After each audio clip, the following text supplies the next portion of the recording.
agenda. And then just after the consent agenda, Christy Sharon's going to do a brief presentation. So, Mr. Chairman, if you will, just make sure to yield to Christy before public comment. And then you've got the listing of names for public comment. It'll be Jeremy Neal first, then Frank Winstead, and then Scott Strickland. Yes, ma'am. And then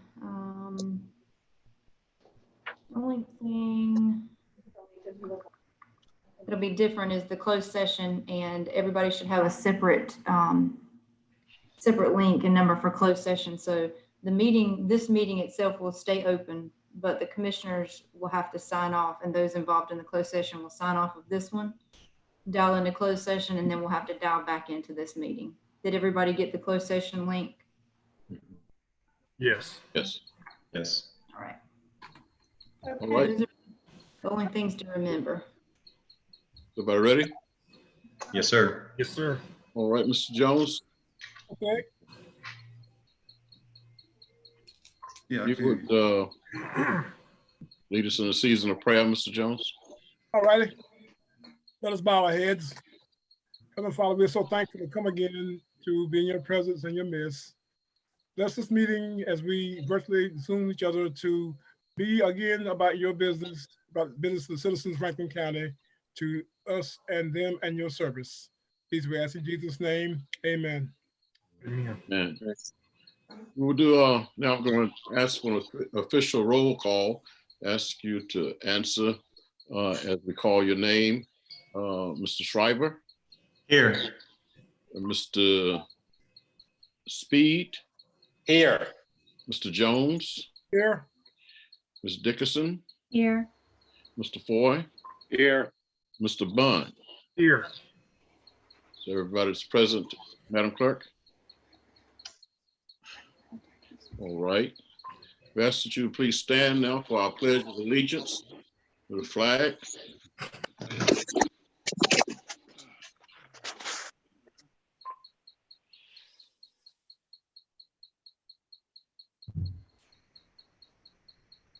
Pledge allegiance to the flag Of the United States of America. and To the republic for which it stands, one nation, under God, indivisible, with liberty and justice for all. all right, you may be seated. We will entertain a motion to remove item 6 from the agenda. So moved. You get a second? Second. Okay, I believe that was motion by Mr. Schreiber, second by Mr. Speed. Yes, sir. That's right. Any questions? No questions, all in favor, let it be known by saying aye. Aye. All opposed, nay. Ayes have it, and so ordered. The first item on the agenda is our consent agenda. What's your pleasure? I'd like to see if I could remove item D for a few more questions. All right. Second. It's been moved and proper second that item D be removed from the consent agenda. Any questions? All in favor, let it be known by saying aye. Aye. Aye. All opposed, nay. Ayes have it, and it's so ordered. And we get a motion to approve the remainder of the agenda. So moved. Second. Okay, moved by Mr. Jones, second by Mr. Bunn, is that correct? Yes. All right, any questions? No questions, all in favor, let it be known by saying aye. Aye. Aye. All opposed, nay. Ayes have it, and it is so ordered. All right, Mr. Foy. I see here it's over $2 million being transferred around. I was looking at two of the $800,000 ones. It's to do with the general, one of them's the transfer to the insurance fund. The other one's the health insurance payments. Is this something that was unexpected or something that went up or increased? Or I see, and where we're getting it from is looks like the fund balance on each one. Just help me out with that one. Mr. Foy, It's only 800,000 that's coming from the general fund to the insurance fund. It's on there twice because I have to put it into the from the general fund to the insurance fund. Then it has to be recognized in the insurance fund. But yes, it's for health insurance premiums that were higher than were expected. And there may be more to come as well. But it's only 800,000. It's not 1.6 million. So it's only 800,000, not 1.6. Correct. It just has to be recognized in both Fund 10 and Fund 20. So it has to show on there as a revenue and expense in both Fund 10 and Fund 20. Okay, so anyway, but the original 800,000 is just a unexpected increase and more coming, you say it's likely. Yes, sir. We've had an increase in insurance premiums since we are self-insured. Yes, sir. All right, thank you. That's all I Yes, have. sir. Make sure I understood that. Now, you understand, will you make a motion to approve? So move. Second. Moved by Mr. Ford and second by Mr. Bond. Any questions? All in favor, let it be known by saying aye. Aye. All opposed, nay. Ayes have it, and it's ordered. We now have Ms. Sharon, Krista Sharon is going to make a presentation.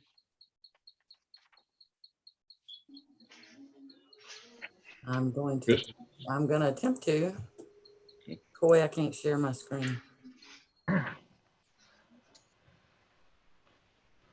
Yeah, I thought public comment was next, but anyway. It was explained to you in the beginning of the agenda, Mr. Ford, that Christie would be coming with the presentation. Okay. On your consent agenda, there was 2 proclamations for telecommunicators and EMS week, and we had a thank you video to play real quick. Coy, it still won't share. There we go.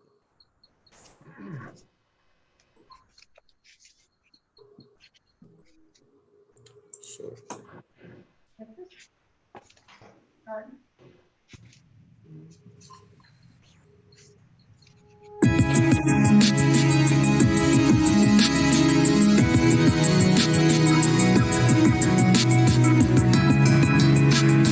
Push is always part of us, and gravity's never a friend. Deciding on who we can trust, and finding a way to crescendo to the unknown. We'll never make it outside unless we unlock the past and release the future that we've left to die. For too long we've taken placebos, but the unknown is awakening.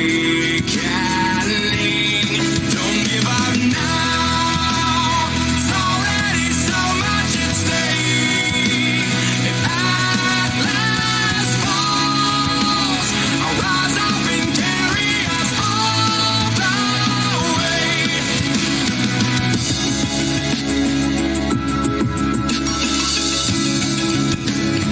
No, we can never look back. Return to the salt and the sea. The quiet is only a trap, and I will not take the placebos, 'cause the unknown is awakening. But I will crescendo. Don't give up now. It's already so much at stake. If Atlas falls, I'll rise up and carry us all the way. It won't pull me down. The weight of impossible days. I'll stand tall. I'll rise up and carry us all the way. Keep moving forward now. Keep your head above the clouds. I'm right with you. I will lift you. Just hold on. Don't give up now. There's already so much at stake. If Atlas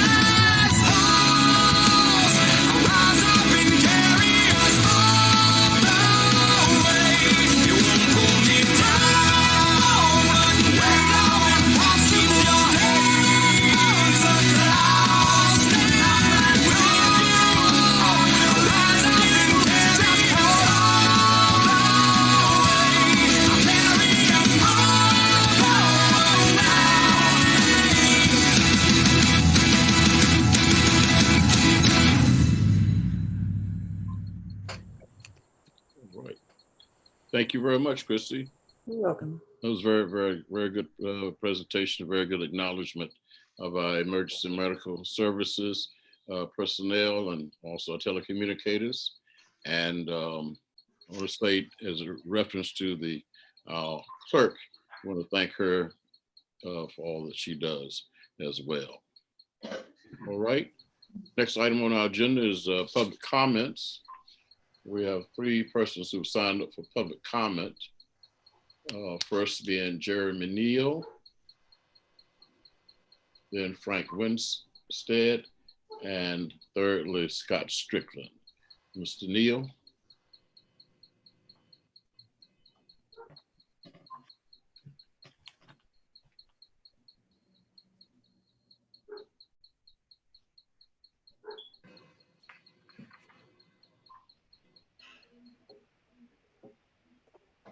You're on, Mr. Neal.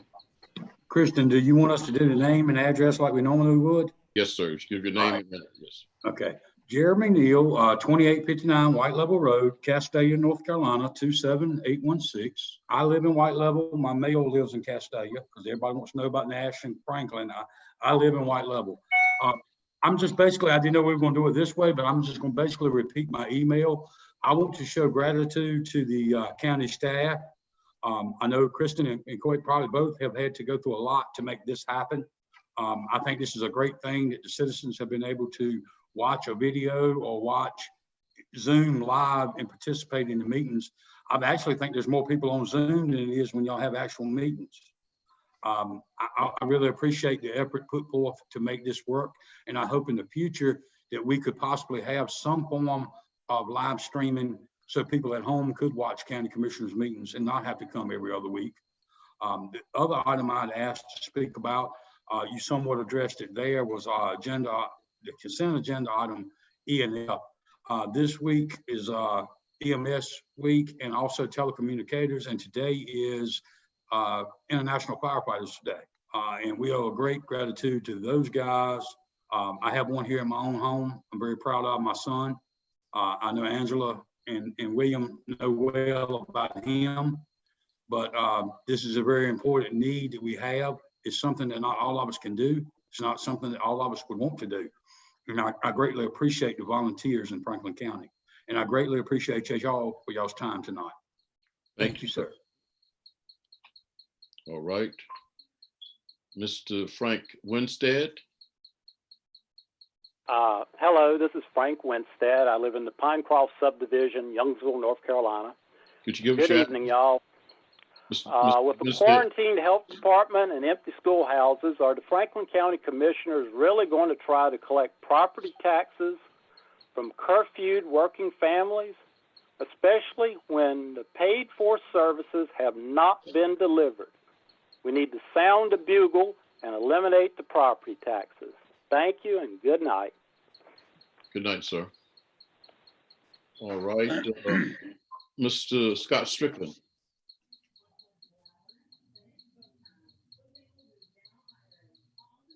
Scott Strickland.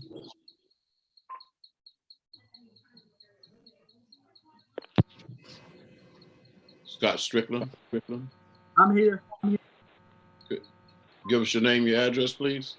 Scott Strickland, 40 Sheila's Lane, Lewisburg, North Carolina. All right. Good evening, commissioners. Good evening.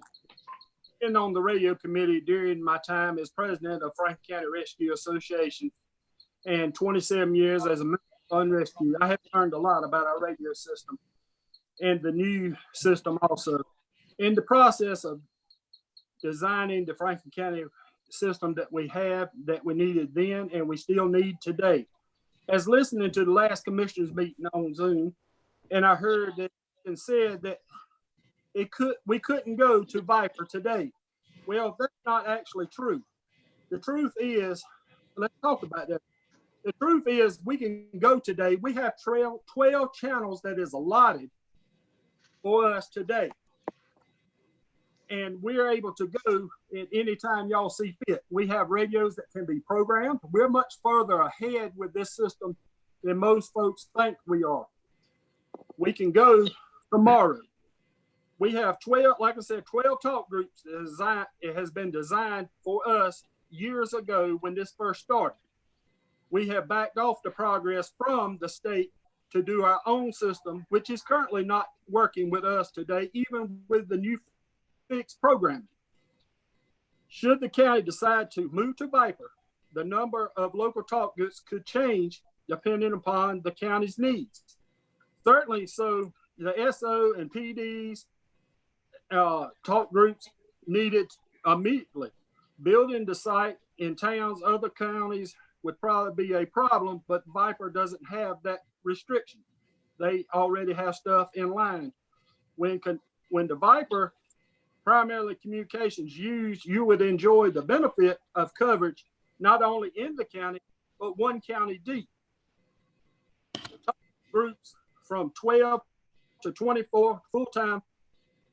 Since Viper is a public safety use only, we would still have to have the other system for our local stuff, but paging and stuff in school, etc., would be suggested to stay on the Harris VHF group, talk group.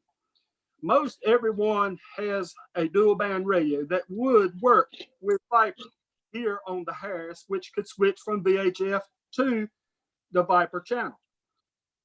They all could be programmed at a drop and be put in use tomorrow. I have a lot more that I'd like to discuss on this, but due to time, I will stop right here. Just for now, just want to make all you commissioners understand that somebody is not telling the truth about the Viper. Viper is available to us. It's been available all the time, but we chose not to go that route. But I will discuss this later on face to face when we can meet again.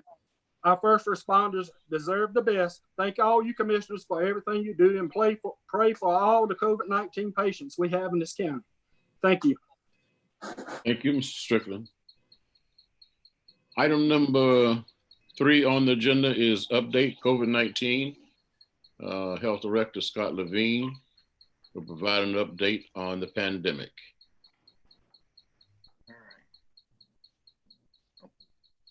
Okay. Yep, this is Scott Levine. I'm the health director for Franklin County, and I'm going to provide you with a kind of a 3-based update. The first will be on the current case numbers for the county. The next will be kind of an update of statewide what's going on. And then the third will be some updates from the Franklin County Emergency Operations Center related to COVID-19. I apologize for the muffled tone, but I have to wear a mask because I am in the health department today. Right now in Franklin County, we have 105 confirmed positive cases as of this morning at 11:30. 54 of those are from the outbreak at the Lewisburg Nursing Center. We have currently 19 COVID-19 related deaths in the county. One of those was a community-based death unaffiliated with the facility, and the other 18 were through the Lewisburg Nursing Center. At this point, the virus is currently test confirmed in 99 of the 100 counties in North Carolina as of this morning. Statewide, Governor Cooper's our 3-phased approach, which emphasizes testing, tracing, and trending. The metrics appear to have the state poised for a movement into phase 1, barring any new trends over the next few days, as early as this Friday. Phase 1, for those of you playing along at home, doesn't look all that differently from current phase. Scott? Yep. Scott, okay, what are you speaking into? Make sure you stay in because we lost you there for a moment. Okay. Phase 1 doesn't look significantly different than the current system or the current orders that are in place. The only significant difference is that it increases some of the retailers that can be open, but it requires them to implement social distancing within their facilities and enhanced cleaning. So there's a little bit more retail that can be open. Other than that, it looks very similar to where we're at right now. The main thing that's significant about phase 1 is that within 2 to 3 weeks, if the trends continue, it allows to move into phase 2, and that is where there's a lifting of the stay-at-home order. So that's why phase one is somewhat significant, and we need to pay attention to how things are going. The next issue is surge testing capacity. The governor has a task force for that. The goal is to get to 7,000 or more tests per day. Looking at the current trends right now, we're only coming in at a little under, using a 7-day moving average of about 5,300 tests per day. But to keep that in perspective, if we tested 7,000, ran 7,000 tests a day, 7 days a week, it would take us a little over 4 years to test everybody in the entire state. So really, we're going to try and test a lot more people, but we're not going to be testing everybody by any stretch. The next part of it is tracing. And this week, they announced that there will be an increased, with these increased positives that the testing effort will produce. There's a new initiative that will add to the additional, to the current 250 250 tracers that are currently employed in local health departments. The state is proposing an additional 250 contract tracers, and that would bring the total to 500. CCNC Training Collaborative has contacted the Franklin County Health Department today. We had completed a survey for them a week ago about what we might need, and so they were reaching out to us to get to make sure that that was still in place.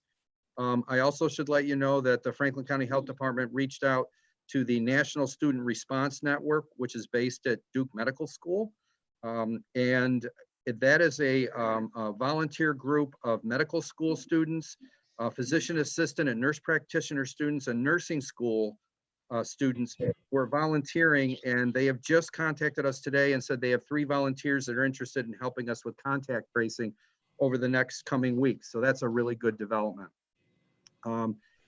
Particular to more particular to Franklin County, obviously, as one of the callers alluded to, we had some positive employees in the Franklin County Health Department.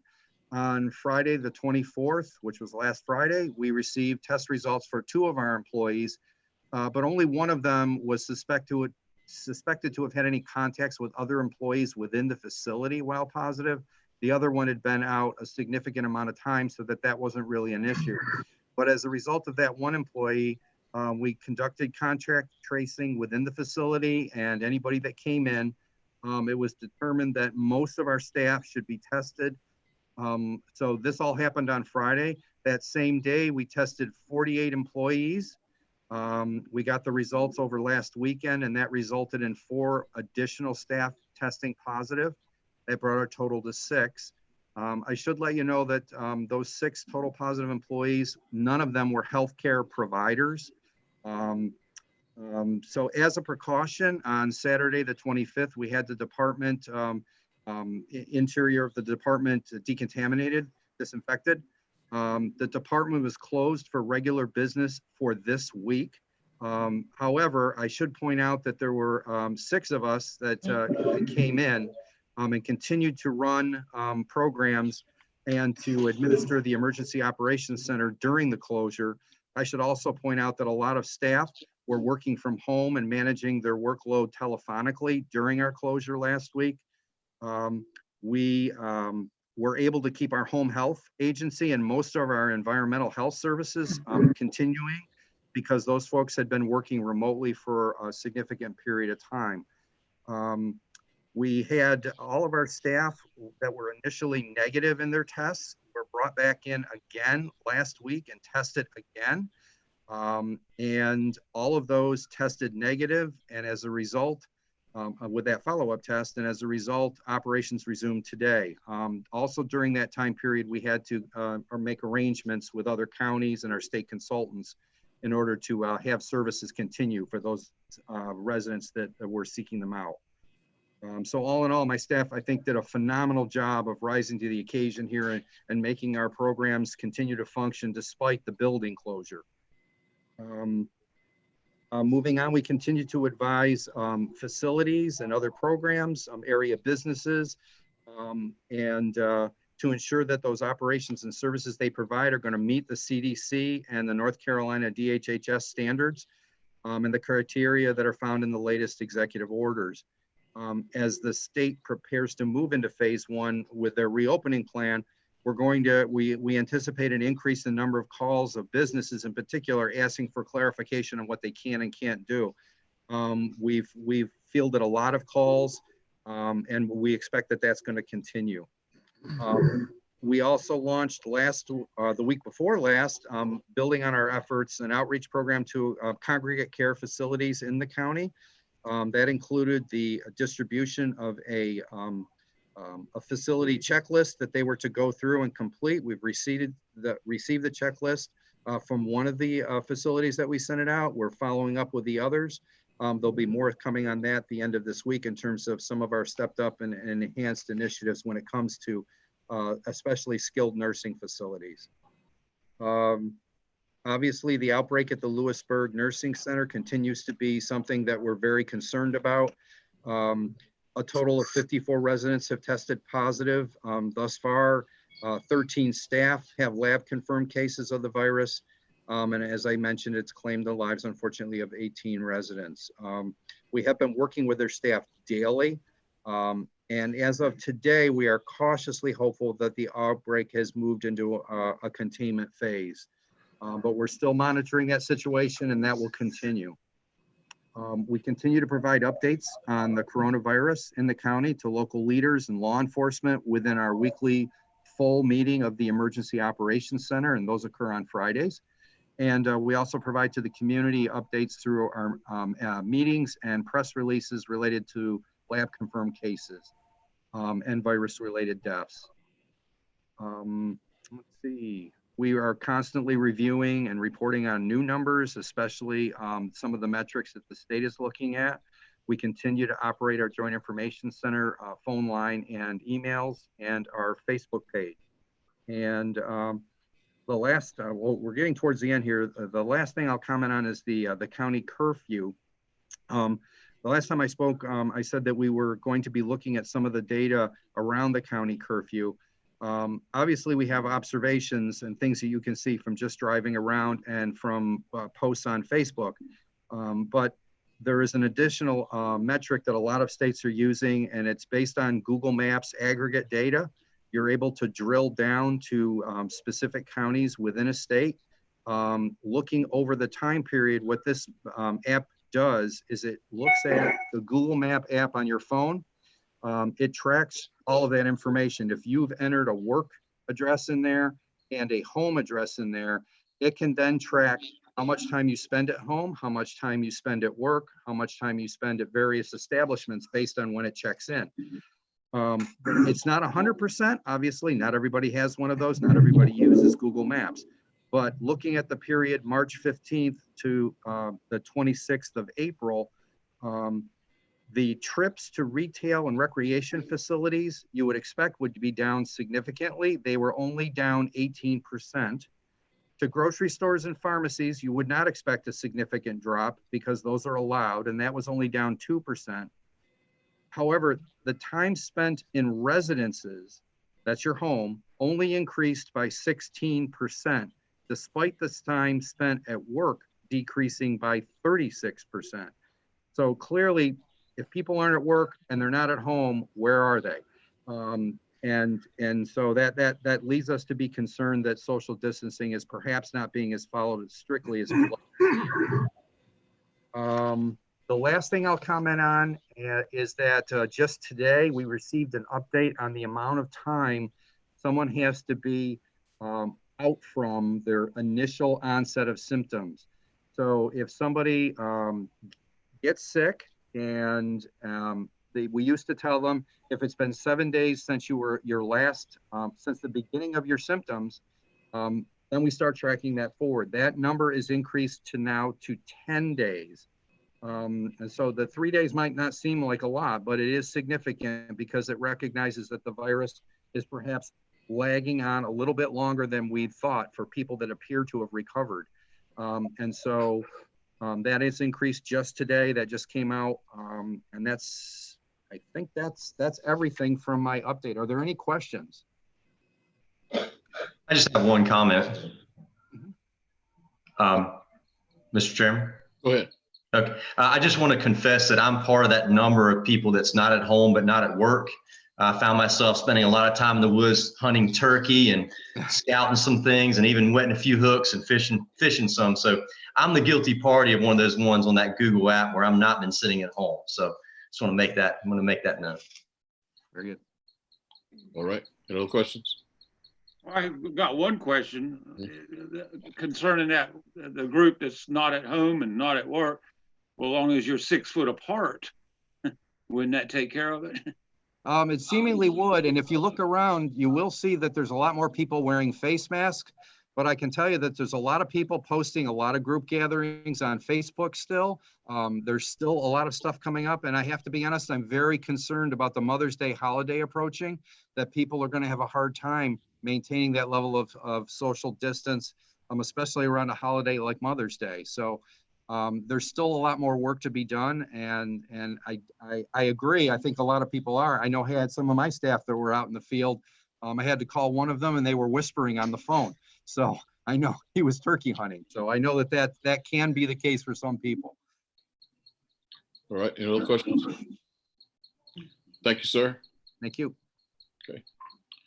Item number 4 on the agenda is the budget update. County Manager Angela Harris. Yes, sir. Just wanted to give you a couple of updates tonight. We still plan to present the budget as planned on May 18th.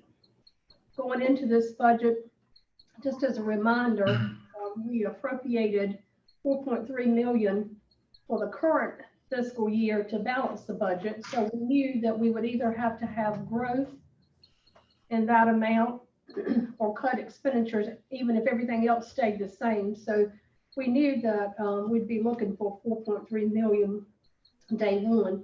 We did kick off our budget meetings in January.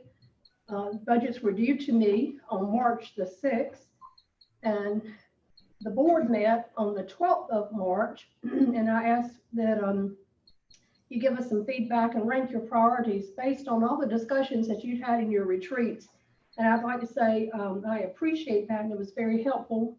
And you'll see that in the form of recommendations in the final budget recommendation presented to you on the 18th. Our department head meetings for the budget and with our partners actually kicked off on the 16th of March. Initially, we had a few meetings in person in this office and upstairs like we normally do. And they very soon transitioned to Zoom meetings, just like we're having right now. So the bulk of our meetings were actually held via Zoom. We concluded those meetings on the 6th of April, and it's been a very fluid process. Normally it is, but this year even more so because of the pandemic. We're particularly concerned about sales tax revenues. And as you know, we always budget very conservatively under normal circumstances, but we're going to be even more conservative this year. Sales tax revenues, we're looking at about a 4.6% reduction from the current year that we're in, to use that figure as your upcoming sales tax projection. We're also being conservative as it relates to your ad valorem taxes that are collected here in the county.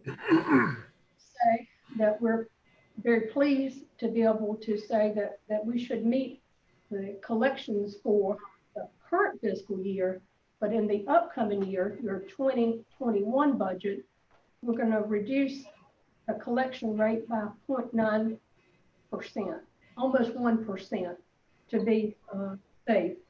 Now, if we collect more in taxes, that'll be great. If we have additional sales tax revenues, then that will be, I think, awesome. But we're going to be doing like a lot of counties and be very conservative. The budget requests, when they came in, we had requests for 13 new positions and 2 part-time. These were full-time and 2 part-time, representing a little over $900,000 in dollars. That will not be in the final recommendation. We had over 1.8 million requested in vehicles. That will not be in the final recommendation. The pay in class the classification and compensation plan. We have different options that were presented to us, representing anywhere from 600,000 to about 1.7 million. That's without benefits. The goal is to have some movement for our employees, if at all possible, but we'll discuss that on the 18th and in the final recommendation. This has been a challenging budget, as you might would imagine. We have been on daily calls relative to COVID-19. We've had webinars, conference calls weekly, scheduled, some impromptu. So we've had to be very flexible throughout the budgeting process, but we've also had some opportunities. And one opportunity that we had, we closed on the financing of the vehicles that the board had approved in this budget. And we did that at an interest rate of 5%. We've secured additional grants, some of which you'll hear about later tonight. We have received some of the federal funds already and expect additional monies, and our finance director is working with the departments on that.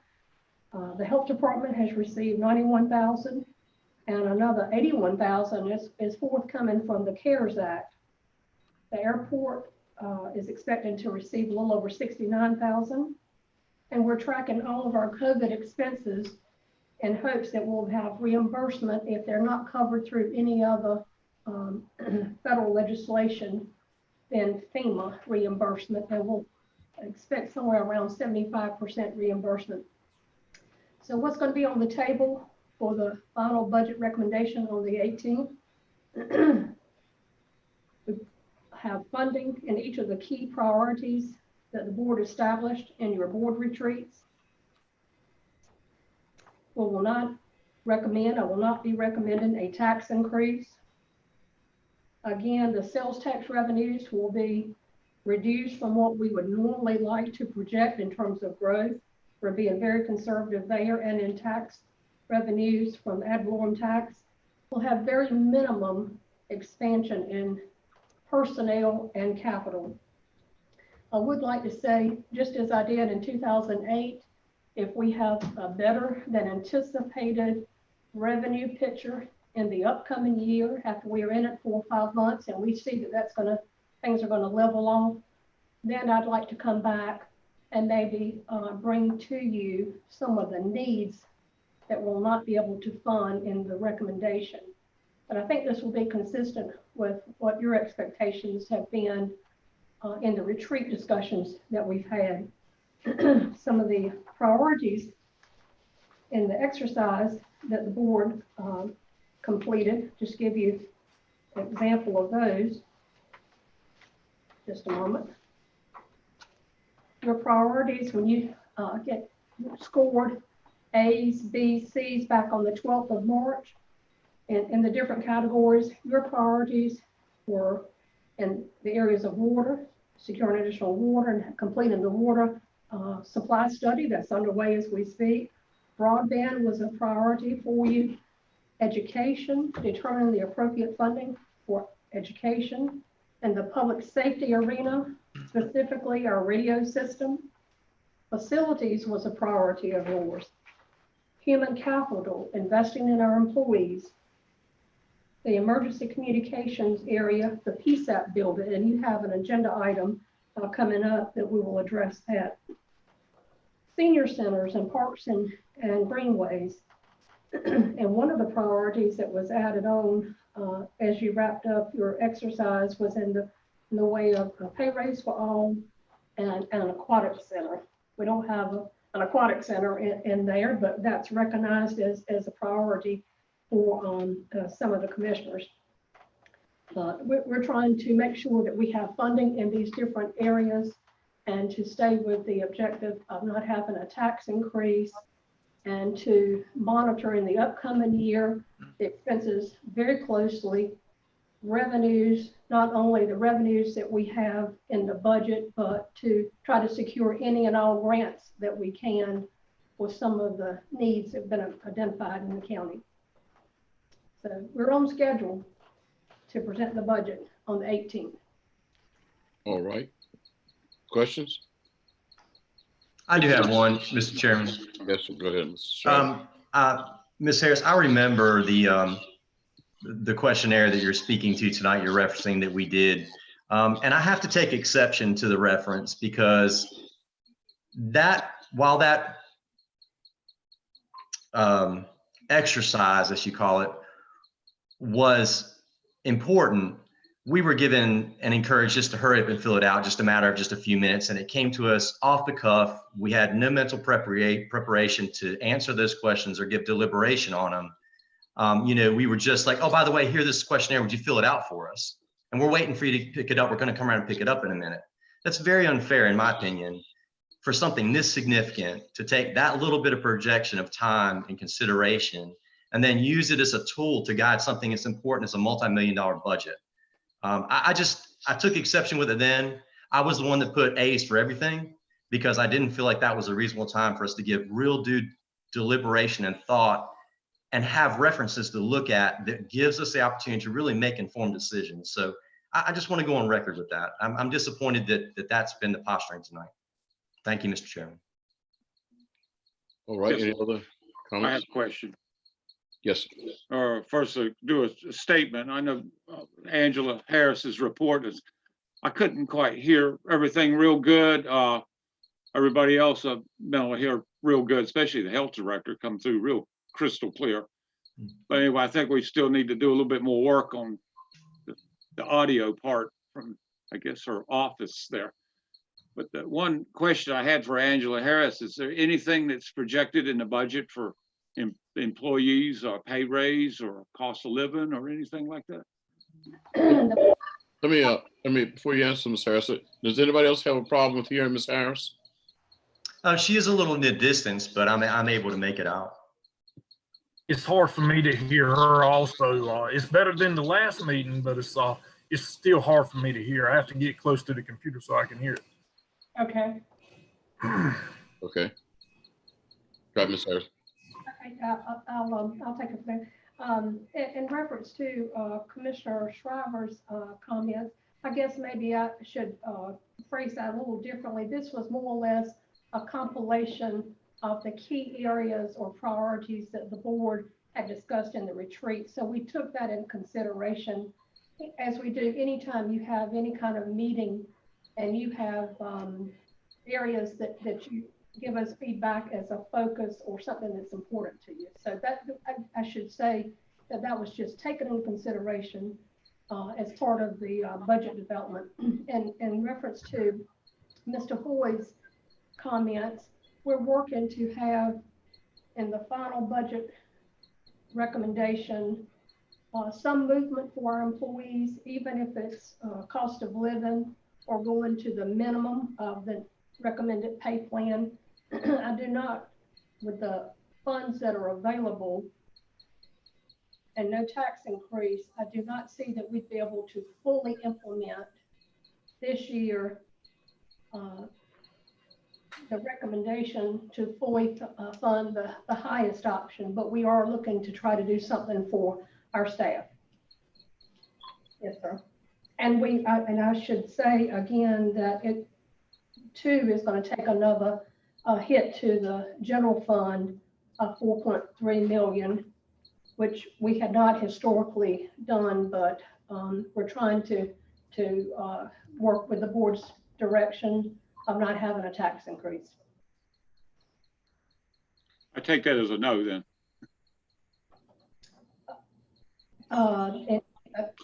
No, sir. It's not a no. It's not a no. We're working towards having at a minimum either a cost of living or it will not be implemented in July, but in January. Looking at a January implementation of either cost of living or going to the minimum of one of the recommendations. Yes, sir. One other comment, if I may, Mr. Chairman. Let me finish, Mr. Ford. Yes, sir, go ahead. You understand it, Mr. Ford? Somewhat. A little bit. I have a hard time hearing on that one, but I guess there's a little activity or trying to get something done on that regards. I think that's what she conveyed. Well, that was pretty concise. What she conveyed was that she's working on trying to get certain cost of living if possible, and other areas of helping the staff. We just don't know, but whatever it is, it won't be implemented in the July phase of the budget, but maybe the recommendation will come for maybe January. Oh, okay. I didn't know. I mean, I haven't heard the budget presented in that regards, but yeah, sounds good to me, I guess. Well, it has been. Yeah, I mean, anyway. What she's giving you is what she's working on. Okay, well, that's good. Right. No problem. Just calm down. No, you calm down. I'm not, yeah, you calm down. I'm fine. Mr. Shriver? Thank you, Mitch. Thank you. Two things. One, I want a suggestion maybe for the audio piece is that maybe that our county manager, attorney, and assistant county manager, maybe they get on individual PCs or laptops and as we move forward in these meetings so that they're much closer to a device and the ability to hear that could be helpful to us. The other thing to comment on is back to Ms. Harris, the retreat. I agree we did the retreat, but I mean, wasn't that retreat in 2018 and we're moving well into 2020? I mean, it's very hard. You know this, you're doing the budget every year, and every year there's different variables and different obstacles and different challenges. And for us to govern from a platform that's 2 years ago or 3 years ago, it's almost impossible to give you that direction on that broad base of a plan. I just take exception with the posturing that, we've already approved this. We've kind of given you the approval. It's all good. Especially when we're in crisis like this, there's a lot of variables out there. So I think I would say for you that if you gave me that worksheet or that exercise to do again and gave me a couple of days to look at it based on the COVID-19 situation, there'd be a totally different prioritization of things. And you agree. I just take exception with this conveyance that this board is somehow given direction in 2020 from 2018 when things do change. I think that needs to be much more fluid in the future. And so, that's my thoughts. Thank you for your time, Mr. Chairman, and Ms. Harris. I always do appreciate what you do. I just not always the one that's maybe as encouraging. And I regret that I have to take that posture sometimes. Thank you. And hopefully in our budget meetings, we'll be able to have further discussion on what the individual commissioners and the board as a whole would like to add or change in terms of, any items of expenditure. But this year, the revenue just didn't afford us any opportunity to do anything in terms of expansion. COVID-19 has been a game changer, and we're certainly trying to make sure that we fund those services that would equip us moving forward with any similar crisis. We certainly have learned that having adequate PPE and some of the other services that we've offered during this time have really made us rethink things. The working from home, we have found that in some cases people can do that, or working out in the field and do well. So we're taking all of that in consideration, and hopefully moving forward, we'll be able to take those things that will net us some efficiencies and cost savings. Well, you're right, it has been a game changer. But that's all I have at this point, and you'll have the recommendation on the 18th. Chairman. I'm sorry, Madam Vice Chair. Yes, I just had a comment. I just wanted to disagree with the timeline. I remember sitting during one of our budget meetings down from our regular desk, and we went around asking each of, I think it was Angela, asking each of the commissioners, what were your top priorities? And I remember saying no tax increase. I wanted something for our county employees, water, education, and public safety. So I remember we definitely did something before the virus hit.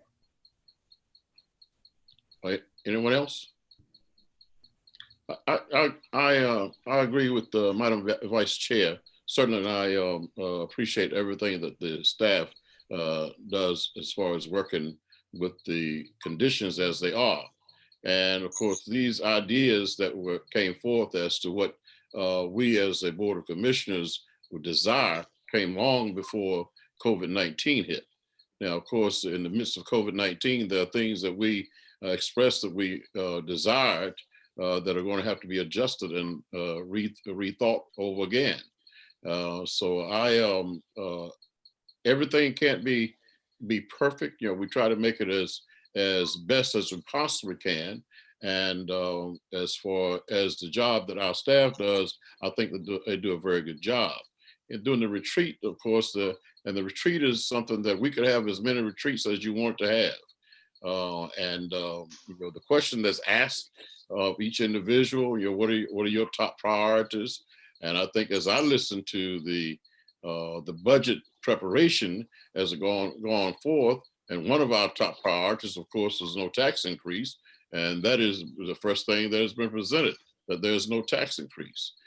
So that certainly has registered on our staff's mind as being priority as the wishes of this Board of County Commissioners. And I appreciate that. The other part of that, of course, was as it relates to the question Mr. Ford raised about help for our staff. And certainly, as I listen to the preparation as is going forth, that is at the one of the things that's at the top of the staff's mind as being able to accommodate, maybe because of COVID-19, maybe not with the same degree that we got certainly look forward to it as being, but certainly that's not off the table. And so I think there are many things that, of course, going forward that as we work with the staff and the staff works with us, that we can accomplish. Thank you very much for the job that you do. All right.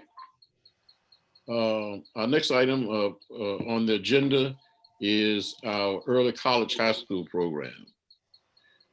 Franklin County Early College High School program has provided an expanded educational opportunity for many Franklin County high school students. The success of the program has increased demand, and therefore a solution for expansions has been developed in partnership with Vance Graham Community College. Dr. Schuler and Dr. Damaris, I believe, are here to make that presentation.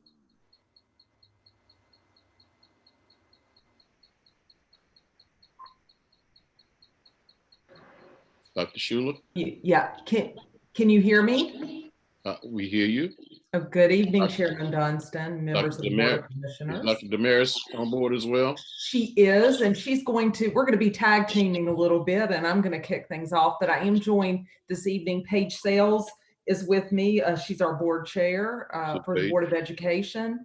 And, and Danny Wright is with us. He is the chair of the Board of Trustees with Vance Granville Community College. And I'm going to start things off, and then Dr. Damaris will be joining in, and we're going to kind of take turns here. We've been working closely together. So. Let me raise a question here before you move, Dr. Schuler. Are we going to be able to see either one, or have you opted to? I'm fine. Yeah, I'm sorry. I'll start the video. Can you see me now? I can. Okay. Hello. Hello. All right. How about Danny and Danny Wright and Dr. Damaris? Are they on with us? Dr. Damaris is as well. I see her. Oh, hey, Dr. Damaris. Danny, is Danny? Hey, Danny. Hello, right. Mr. Chair. Fine, sir. Good. All right, Dr. Schuler. And Paige Sales as well, if she's on here. Okay, Paige, welcome all of you. Good.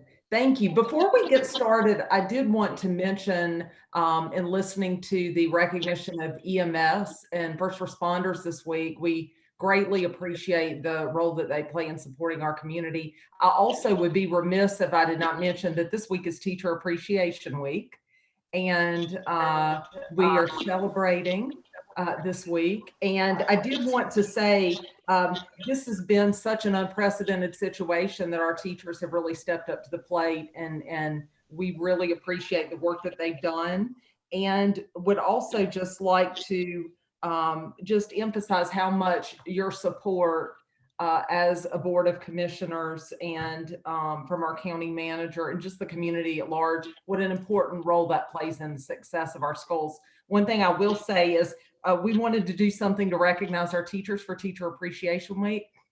So we put out a survey to see, just to let parents who have really had a positive experience with their child's teacher and they've gone above and beyond during this remote learning time. We thought we would get a handful of those we could recognize.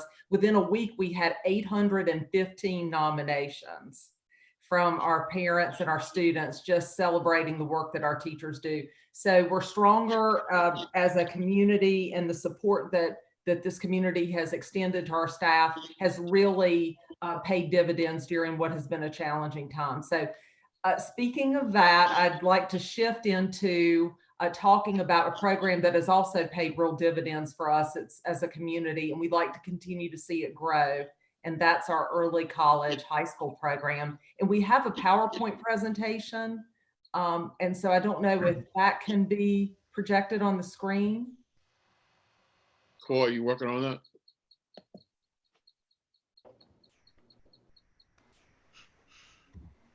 There we go. Okay. So this is just an intro slide. I will say that we have been, this is the 10th year that the early college has been in operation.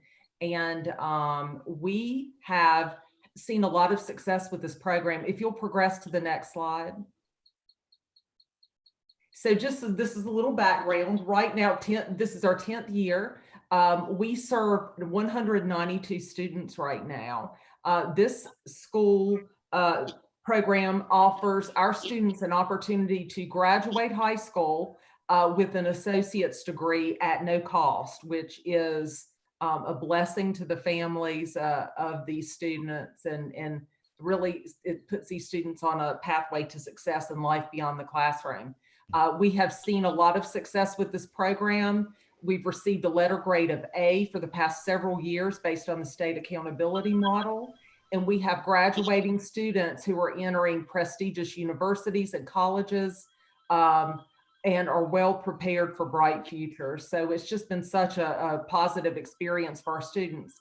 The challenge that we have is that there is potential to expand this opportunity. And this year, for example, less than 50% of interested students were accepted due to program constraints. We just don't have the capacity to accommodate the numbers of students who are interested. So we're trying to accept about 50 applicants, and we have over 50 that we have turned away this year. So we would love to build on that program and expand it. So if you'll go to the next slide. So our challenge is, can we expand the Franklin County Early College High School program to serve more students? We anticipate that we could increase the number of students served from 192 students to 300 students within the next 5 years. That is a very reasonable goal for us.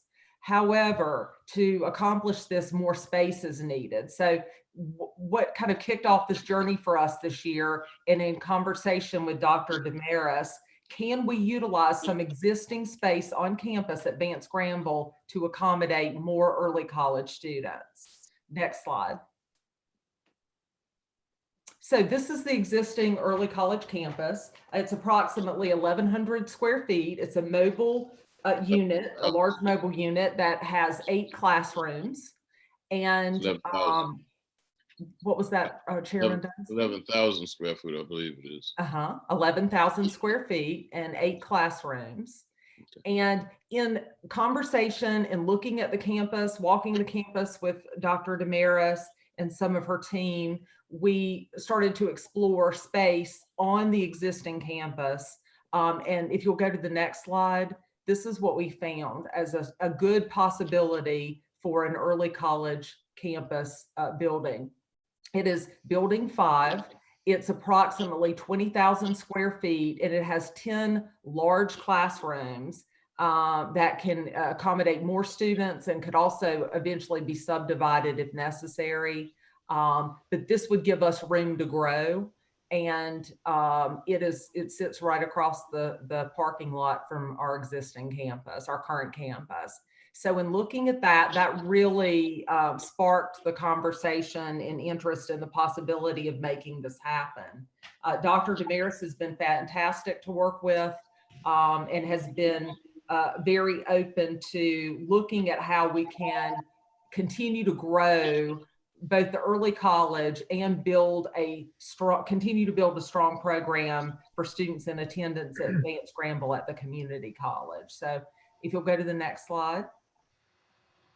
This is, I'm going to turn things over to Dr. Damaris now, and she can talk to you a little bit about what the possibilities are with maybe making an exchange of our current mobile building with Building 5 at Vance Granville. Dr. Damaris? Thank you. Can you hear me? Yes, ma'am. All right, great. Thank you for allowing me to be here this evening and speak with you all.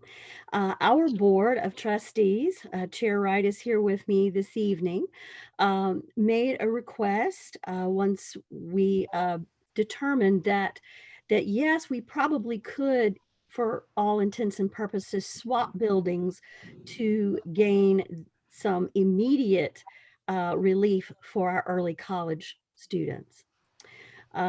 I tell you, going into their space in the pods right now and watching the high schoolers and early college students release at 3 p.m. was quite the experience.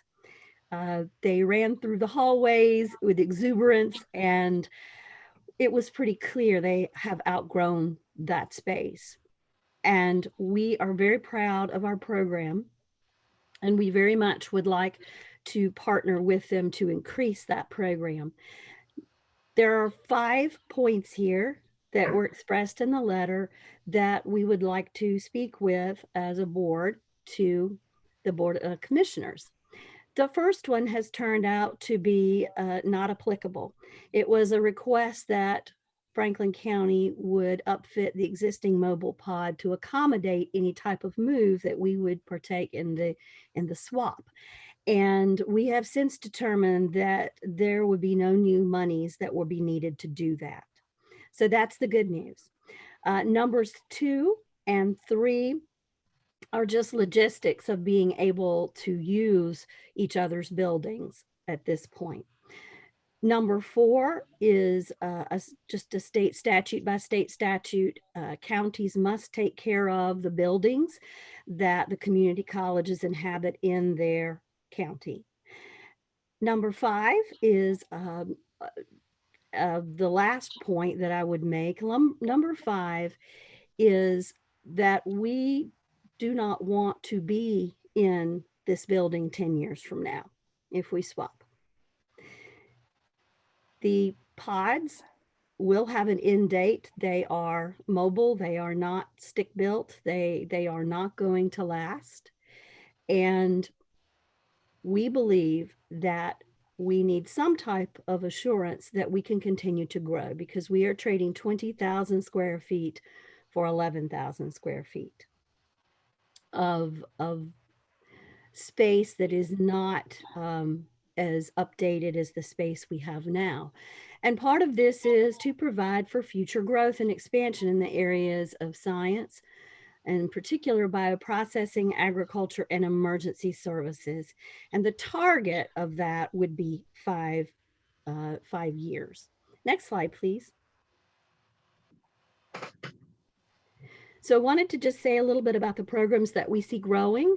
Bioprocessing is, you are certainly not unfamiliar with that, since you have those manufacturing facilities in Franklin County, and we are both surrounded by the Raleigh-Durham area as well. We have short-term workforce training, we have degrees and college pathways. Very recently, I signed an agreement with North Carolina Central University to where our two-year associate degree students can go and get a BS in pharmaceutical science at North Carolina Central.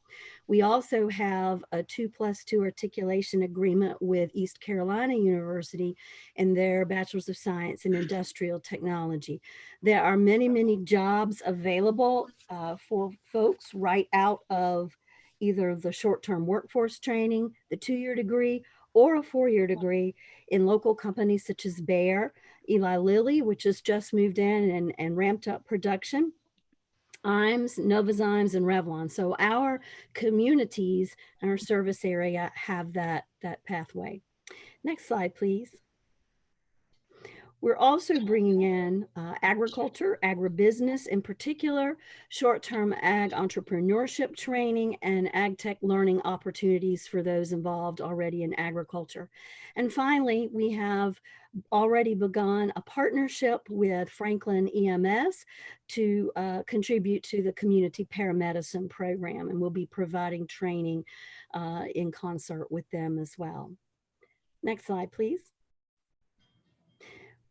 We would believe that an appropriate addition would be somewhere around 4 classrooms, 2 shared science labs, a multi-purpose room, and I believe when I hand this back over to Dr. Schuler, she'll be able to speak more to that, but there is a need for an inside eating space for our students collectively, a few offices, of course, restrooms, and the typical things that you find.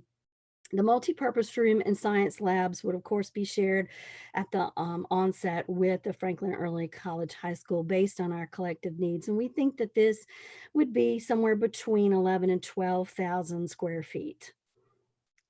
Next slide, please.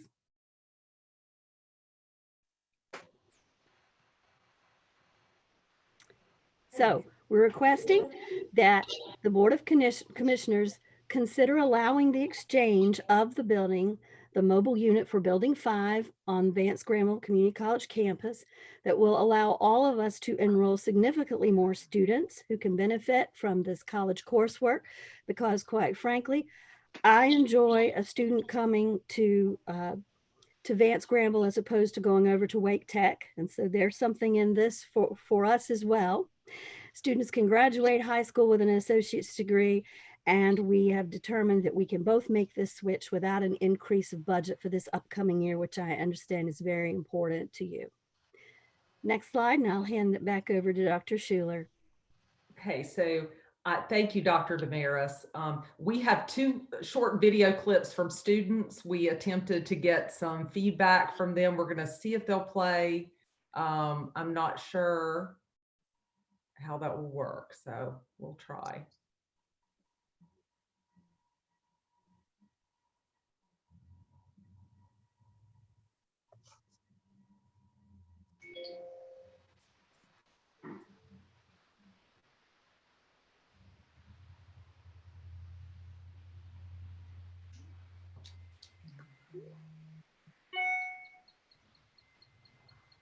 And if it can't, I know that time is at a premium. So if you can't, I understand that.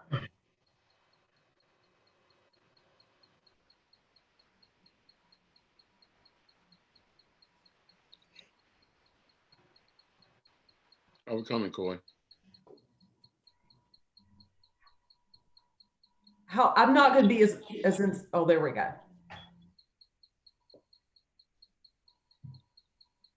You can't hear. Sound?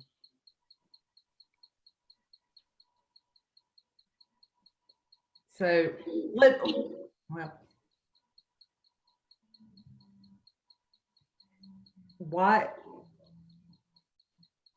I'm fine with just wrapping things up to just say, we had a couple of students our early college students are very passionate, and they're big advocates for themselves and their future. So I asked a few of them to do video clips, and they just emphasized that the early college is challenging. It challenges them academically. They're able to, it's an environment where they can learn and grow, and they have bright futures ahead. One of them was talking about he has decided that he's going to go into computer science. So we recognize that we have a strong program. We want to continue to build it. We think this is an opportunity for us to do so, and we would love to have the Board of Commissioners agree with us on this and move forward with a I'm sorry, I think the video is coming on now. Junior class, and I'm a class representative. My current goal in life is to graduate from college with a degree in computer science and to get a job as a programmer. Early college is a place where I'm truly free to be myself and explore possibilities for my future. At this school, I feel I'm part of a family, and that I have the Good afternoon. My name is Justice Rizzo. I am a junior class representative of Early College's Student Government Association. At this moment, I'm not too sure what I want to do as for a career, but I know I'll get there. Being at the Early College has taught me a lot about responsibility and looking towards the future. Attending this type of school is rigorous and even stressful at times, but it has also taught me how to overcome these obstacles, whether it's educationally, getting through that one tough assignment, or if it's emotionally, staying strong when things get tough. And that's what early college means to me. Thank you for watching this, and I hope you have a blessed day. Hello, my name is John Moore. I'm in the junior class, computer science, and to get a job as a programmer. Early college is a place where I'm truly free to be myself and explore possibilities for my future. At this school, I feel I'm part of a family, and that I have the support necessary to truly reach my full academic potential. Okay. All right. So 2 short videos, but we would appreciate your consideration of this move. And we feel confident that even in light of the current situation that we're in, that we can pull this off if the Board of Commissioners is willing to let us move forward with this next step in making the switch for our early college. So we appreciate your time tonight and your consideration. Thank you. All right. Mr. Wright or Ms. Sales, either one of you care to contribute to this? Thank you for allowing us to make this presentation. We recognize the growth that is taking place in Franklin County. We're just trying to stay ahead of the curve. I believe our college is a major economic development engine for our region, and we're just trying to continue to meet the needs of our citizens. And so I appreciate what you do, Mr. Chairman, and your board. Thank you. Having watched, thank you. Having watched our students enroll in the early college and watch that program grow over the past 10 years, knowing that there would be a possibility to allow more students to attend would be wonderful. It would help families. It provides the students a good base to go from, and I hope you'll approve the swap. Thank you. Thank you. Any questions from the board? Yeah, I've got a question and a comment, if I may. Yes, Mr. Foy? Yes, I approve. I mean, I support this request, but my question is there any kind of effort or anything to do some of this online, like a lot of universities and colleges are doing now? That's a big move on. I was just wondering if it's happening in this system, the early college system, about doing it online from home, like a lot of other ways are going. So we certainly have been thrust into the online world over the past. Hold it a second. Dr. Schuler? Yes. I'm not sure where we're getting feedback from, but there's a, try starting your response again, Dr. Schuler. Okay. Can you hear me? I hear you now. Yes, go ahead. Okay, I apologize. So we recognize the importance of online opportunities for students. And we do try to strike a balance between providing online coursework and face-to-face for students. And some students very much prefer the face-to-face as opposed to the online. So, you know, everybody's needs are different. We do offer students an opportunity through Career and College Promise at our traditional high schools to take courses for free through the community college system. And Vance Granville Community College has been instrumental in providing us not only online opportunities, but also face-to-face on our campuses. With that being said, the early college experience is really a very different type of high school experience for students. It's a smaller setting. It's more of a hands-on, I'm not sure how I would characterize it. It's definitely a small, close-knit family, and that is something that often students prefer to a more traditional high school setting. and it provides that for them. It also allows them at an earlier age to take classes on the college side and on the college campus and get that college campus experience in a sheltered environment, which is great for our students too. So I think that it's not a one or the other choice. I think that we can offer both of those kinds of opportunities through early college and through a traditional high school setting. Any other questions? Chairman, I have a question. Go ahead, Ms. Dickerson. I just have a question about growth, which is a good problem to have. But I see you've got 192 right now and adding 50 each year, and you're turning about 50% away, and you're hoping to be at 300 in the next 5 years. You're almost doubling the size of your building by going into this building 5. How long, if we build this other building for advanced Granville programs to go into, how long do you be able to stay in this building 5 before we grow out of it? I don't anticipate that we'll grow out of it because it's not like a typical high school where you're spending all of those 300 students are in one building the whole day. They spend a good part of their day, most of the students on the college side too, doing college classes.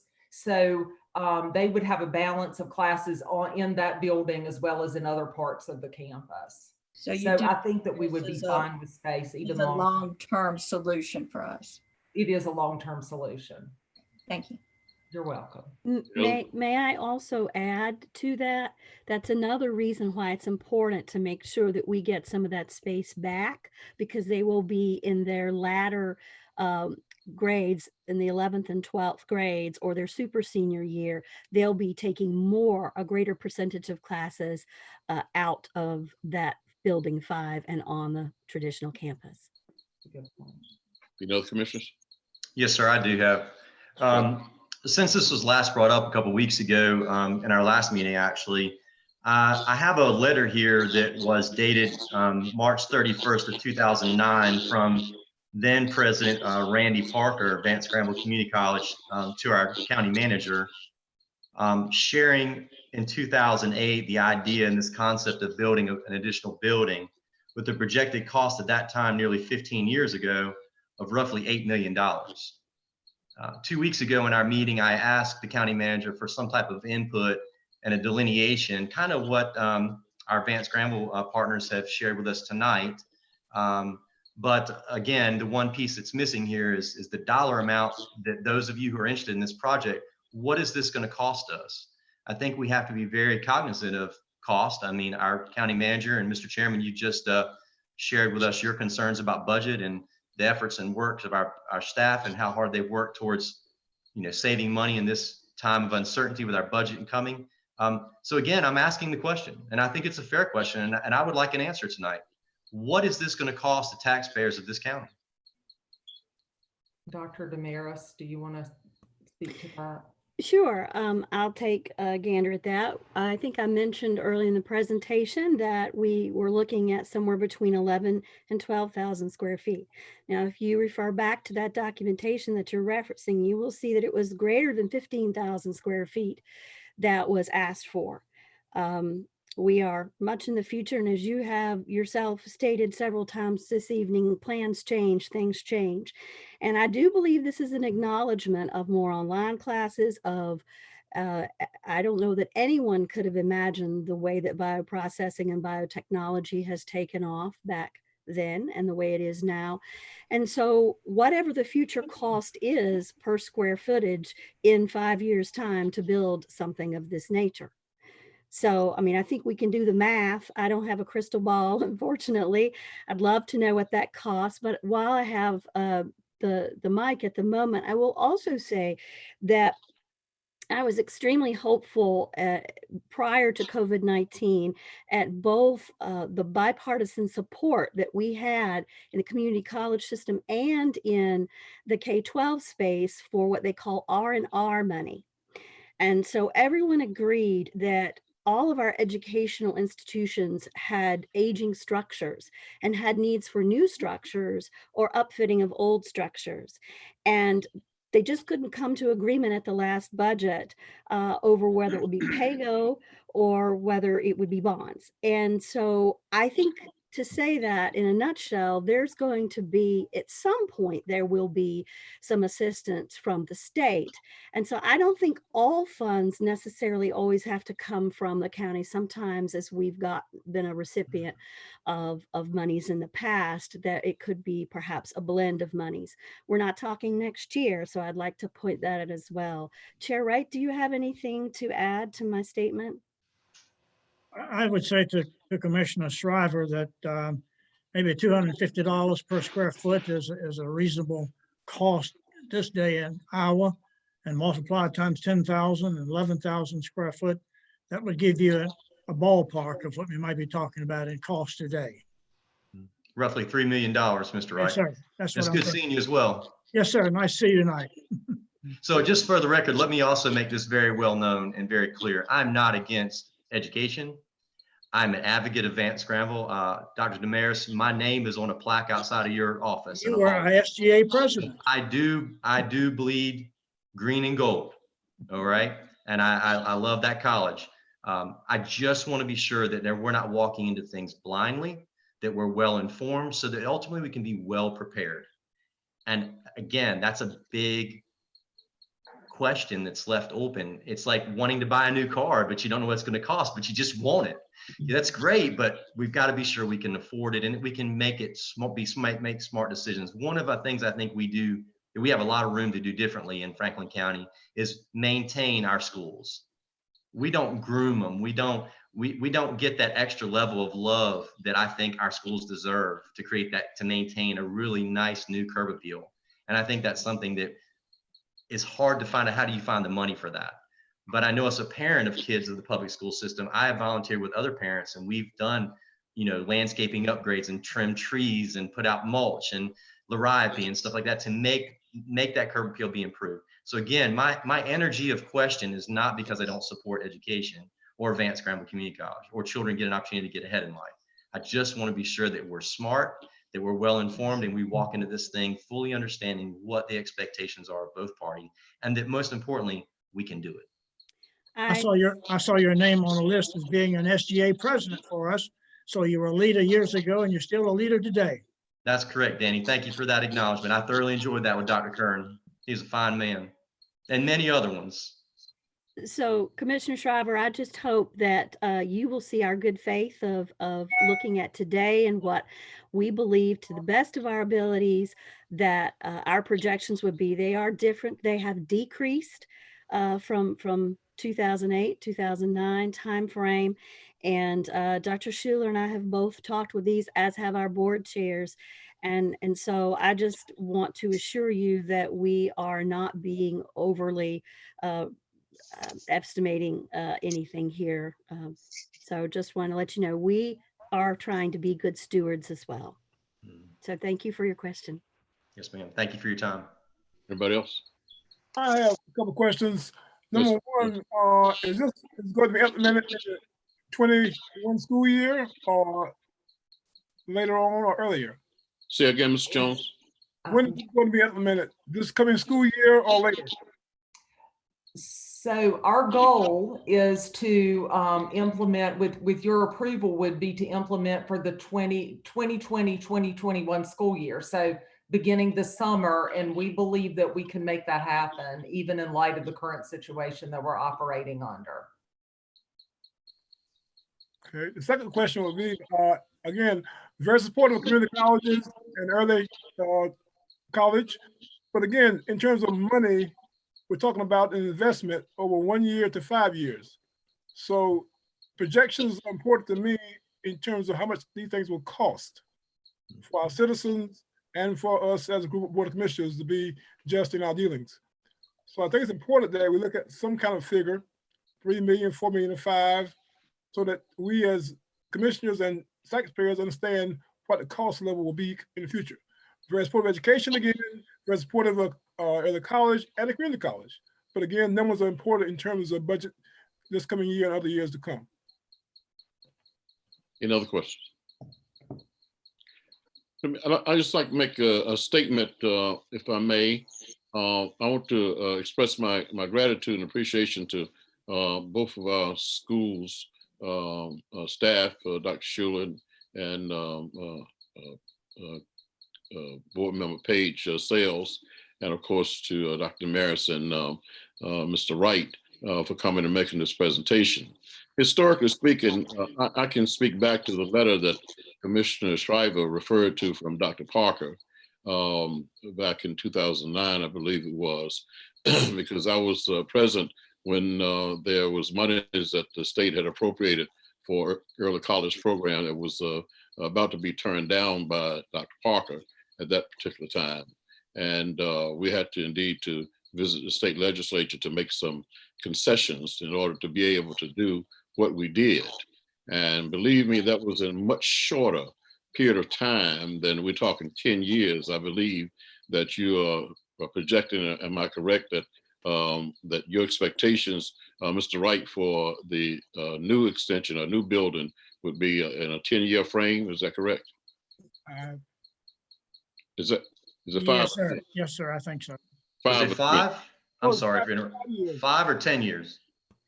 I believe that we had asked that we have construction plans and agreement within 5 years. Doesn't mean it has to be built in 5 years, but that we have, that we are committed within 5 years to building. And then is there a timeline? I'm sorry, is there a timeline after like 5 more years for construction to be complete? No, that 5 years would indicate a commitment to build on such and such date. Okay. Or to have the funds secured to do so. Within that 5-year period of time. Yeah. Okay. If I may complete my statement, certainly we had a much shorter period of time than 5 years even to make a commitment to the investment of students in Franklin County. And I think when we listen to the presentations that has been made about the success of the early college program, and I believe that not only the two that made the presentation, but if you would ask the other students who have gone through this program and the benefits that they receive from it, a timely investment for the citizens of Franklin County will certainly give us greater returns than we ever could have expected. And we knew that when we went into this building 10 years ago, that indeed that this was not be a forever and ever building that we were in. We knew that we would have to make some commitment for the future of the early college program in Franklin County. The thing that we didn't know was the success that the program would indeed present for Franklin County. I think if we ask the students that have been through the program, if we ask the leadership at Novozymes and other industries around Franklin County that have indeed benefited from the students that have gone through the early college program, I think they would all say that you need to make this decision to make this investment for education in Franklin County. I certainly support that. I supported it 10 years ago and I support it now, and we'll continue to support that. I agree that of course we need to be aware, we need to be mindful, and indeed if you know that you have a goal to reach, then you work towards reaching that goal. Mr. Chairman. Yes, sir. I would like to make a motion that we approve this under the stipulation that it not exceed 3.5 million. That's roughly a 3% inflationary factor included into Mr. Wright's suggested amount. And that gives us a window of time there. So 3.5 million would be the ceiling of this expenditure based on information provided tonight. Second. Is that motion by Mr. Shriver? Was that second by Mr. Bunn? Correct. Are there any questions? No questions. All in favor, let it be known by saying aye. Aye. Aye. All opposed, nay. Ayes have it, and it's ordered. Thank you all so much for coming, and thank you for your presentation. Thank you. Thank you. Have a good night. Good night.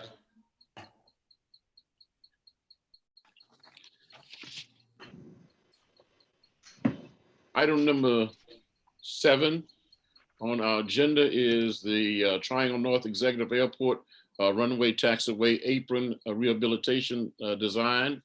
And this will be presented by Mr. Bo Carson. Yes, sir, I'm available. All right, Bo. My camera's coming on now. Bear with me. Thank you. Yes, sir. All right. Mr. Chair, thank you for allowing me to speak to yourself as well as the members of the board and Madam Manager. I'm excited to inform you that Triangle North Executive Airport has received the opportunity for a design bid grant for the pavement rehabilitation of the airfield out at Triangle North Executive Airport. This funding opportunity was approved recently at an April 2nd, 2020 North Carolina Board of Transportation meeting. I'm here tonight to present this excellent opportunity for our airport. Before going further, I have on Zoom with me our engineers of record, Jared Penny and Greg Vandermolen with Michael Baker International. They will provide any technical questions that y'all may have after my presentation. So without further ado, I'm going to go ahead and switch over to my PowerPoint. Please bear with me.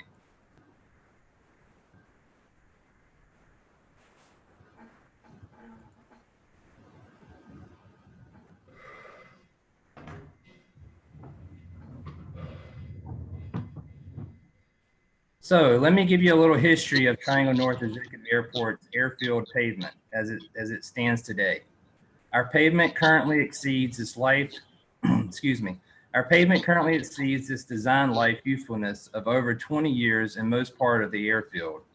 Our current pavement is 4 to 5 years past its viable life expectancy. So as you can see here, the need is now for rehabilitation. The chart above shows our current section and our age of pavement. As you can see there between our runway, our Bo. Yes, Bo, sir. Can you hold it a second? Is anyone else hearing distortion in Bo's presentation? Yes. Yes. Okay, I don't know if there's anything you can do about clearing that up, but if you can clear it up, it would be a great help to everybody, I believe. Sure, I'll try to speak more clearly. Is this better? That sounds good there, Bo. Yeah. Yeah, I'll get a little closer. I apologize. Okay. All right, I'll start over in regards to this slide. So let me give you a little history of Triangle North Executive Airport's airfield pavement. Our pavement currently exceeds its life usefulness over 20 years on most part of the airfield. Our current pavement is 4 to 5 years past its viable life expectancy. The chart above shows our current section and our age of pavement per each section. As you can see, all areas exceed the 20-year lifespan that the Federal Aviation Administration and the North Carolina Division of Aviation recommend. Looking further at our airfield pavement history, this chart shows the airfield sections of our pavement in regards to the yearly pavement composite index analysis done by the North Carolina Division of Aviation. When the areas of the pavement section start to show pink, the time is now to address these needs. The current condition of the pavement suggests that now is that time to rehabilitate, and the federal government agrees. The Federal Aviation Administration has listed Triangle North Executive Airport as their #1 project in North Carolina for this funding out of all the other 62 general aviation airports in the state. So what does this mean in regards to this design bid opportunity for Triangle North? By the time we get the design finished at the end of fiscal year 21, the North Carolina Division of Aviation will have funding available for us for construction for this rehabilitation. This will allow this project to remain on track. This is Triangle North Executive Airport and Franklin County's opportunity, a very vital and important economic development asset for our county. So let's look at the areas that this design bid grant will address. It will address the runways, the taxiways, and the apron areas will be fully rehabilitated. The fillet geometry will be revised to meet all FAA standards. This would also include an asphalt mill and overlay, a hard stand on our existing apron that will accommodate larger aircraft parking, which is very much needed today. It will also include widening of our taxiway radii for larger planes and electrical elements in the fillet areas. Additionally, the rehabilitated pavement strength will be sufficient with our current traffic forecasts from our master layout plan. except for the apron hardstand. That will be at a higher strength for heavier aircraft parking. The existing apron will be reconfigured. Due to addressing the direct access and taxiway to tie-down separation, a loss of tie-down spaces is expected. Apron expansion on the order of 4,000 square yards will be designed and bid as an alternate. If approved tonight, this design bid grant will lead to a construction grant for the airfield pavement rehabilitation project in fiscal year 22. At the point of construction in fiscal year 22, the construction grant, if approved, is currently estimated over $6 million, which will require a 10% match by Franklin County. So I wanted to be upfront about that. So my request for you tonight, a wonderful opportunity not only for the county, but for the airport. And as mentioned earlier, we were approved by the North Carolina Board of Transportation as the #1 project in the state for a full airfield pavement rehabilitation on April 2nd at the board meeting of the North Carolina Board of Transportation. I am requesting approval of a federal grant of $513,000, which will require a local county match of $57,000 from the general fund. If approved by you tonight, this grant implementation will begin immediately in this fiscal year, and due to the timing requirements of the federal government, they are on a very strict timeline. So tonight, I respectfully request approval of a local match for Triangle North Executive Airport of $57,000 and to provide the authority to the county manager to execute this grant agreement and work authorization. I would take time if you have any questions, and I thank you for your time of listening to me tonight of this excellent opportunity for the airport. And again, I have our engineers of record here if you have any additional questions. So happy to answer any questions that you may have. Thank you, Mr. Carson. Are there any questions? Move for approval. I'm sorry. Did I hear a move to approve? Yes. That was by Mr. Shriver, second by Mr. Speed. Is that right? Any questions? No questions? All in favor, let it be known by saying aye. Aye. All opposed, nay. No. Ayes have it, and it's so ordered. Thank you, Mr. Carson. Good to see you. Yes, sir. Thank you. Good seeing you as well. Yes. Yes, sir. All right, item 8 on our agenda is the new PSAP building architect contract.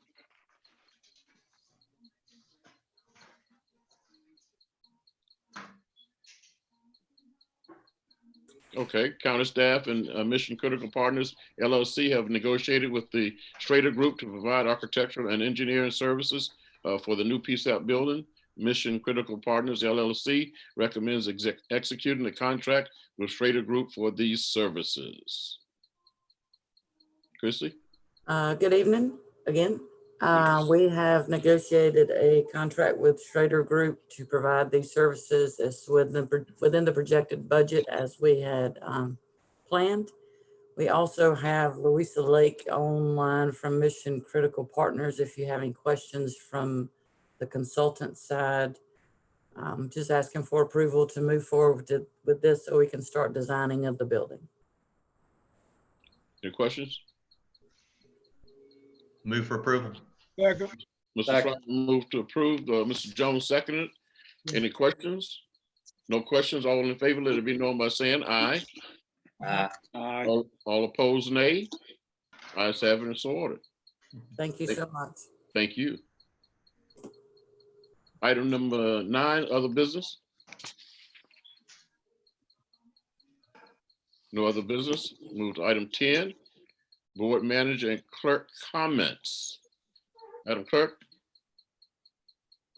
Mr. Chairman, just a quick acknowledgement of Clerks Week this week, and I want to personally thank all of our municipal clerks in Youngsville, Franklinton, and Lewisburg and Bunn. Just thank them for their service. We do need to ask the board to consider some dates for budget sessions after the initial presentation of the budget on May 18th.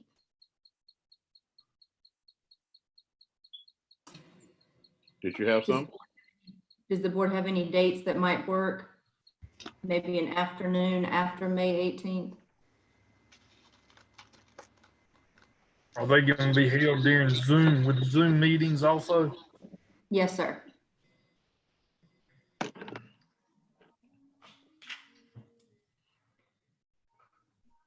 So we'll have the presentation on the 18th. Would you like to try to consider a session that same week?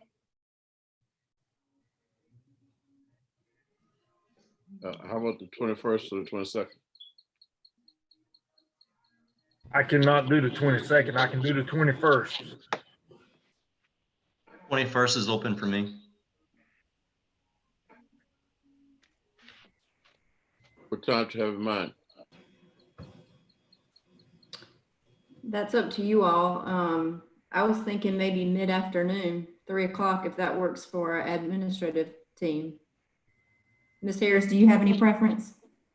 That'll work, if it works for the board. So would 3 o'clock work for May 21st? It will for me. I'm good. Go for me. Okay. I'm good. Good. I think so. Okay, so May 21st at 3 p.m. And then I'm sure we'll have several other budget sessions, but we can get started with that. And that's all I have. All right, Mr. Ford. Yes, okay, what was that, budget work is on what, May 21st? That's correct. Yes, sir. What time?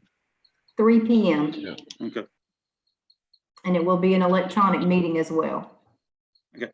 Well, that just leaves me with another question. How long do we anticipate to be going with the virtual meeting setup? I mean, is there any kind of outlook we have? I mean, I fully support, even when we go back to our regular meetings, our regular in-person meetings, to keep a YouTube or some kind of system going where the public can view it like they're doing it now. But I'm still wondering about when, is there any kind of heads up on that, when we can maybe start going back?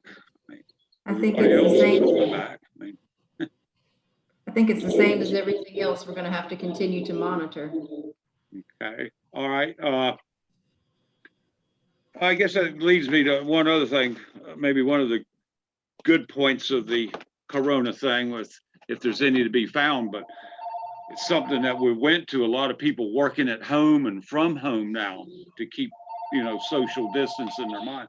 Maybe something like that could be kept going even after the Corona ends, to save on having to build new facilities and enlarging facilities, and keep more going on to where people work from home like we've been doing, or showing that we can still do it.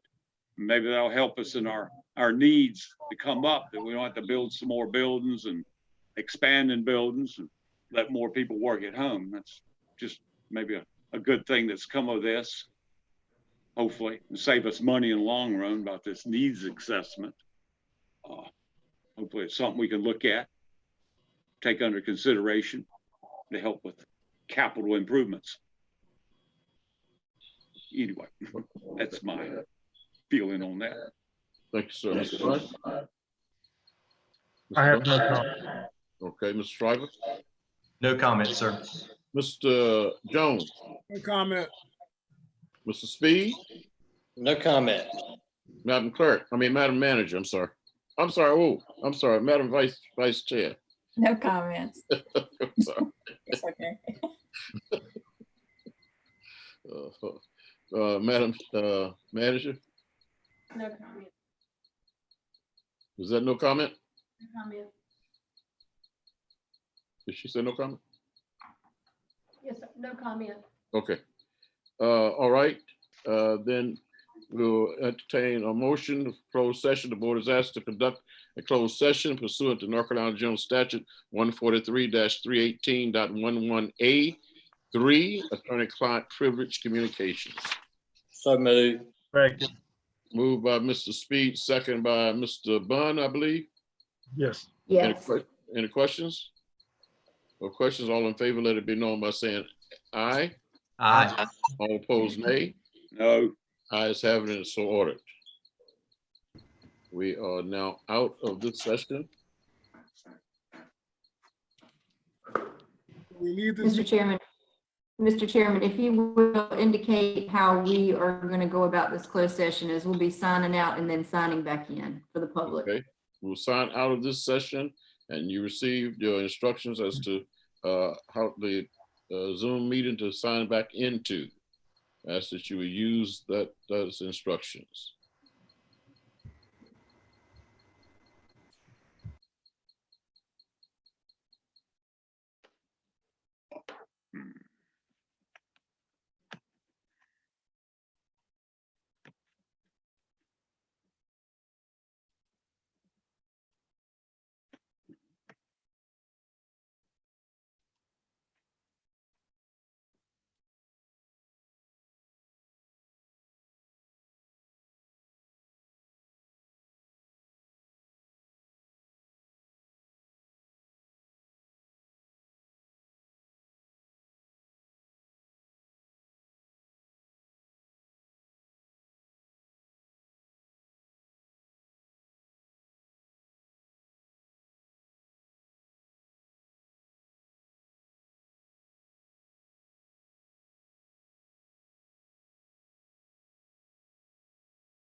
Hello, There we go. And we'll. is everybody here? Is everybody here? Commissioner- I'm here. Okay. Yes, he's here. Is Commissioner Dixon, okay. Entertain a motion to go back in open session. I move. Moved by Commissioner Bunn, second by Mr. Shriver, I believe. Speed, but that's okay. I'll take that credit. Steve, okay. Go back in open session. All in favor, let it be known by saying aye. Aye. All opposed, nay. Ayes having it, so ordered. There's no business conducted in closed session.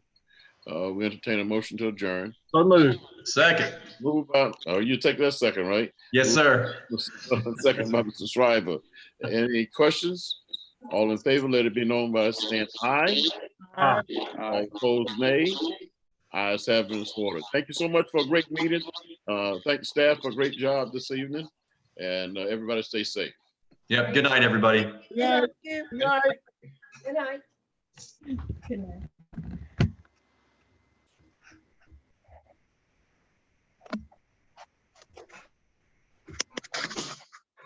Go.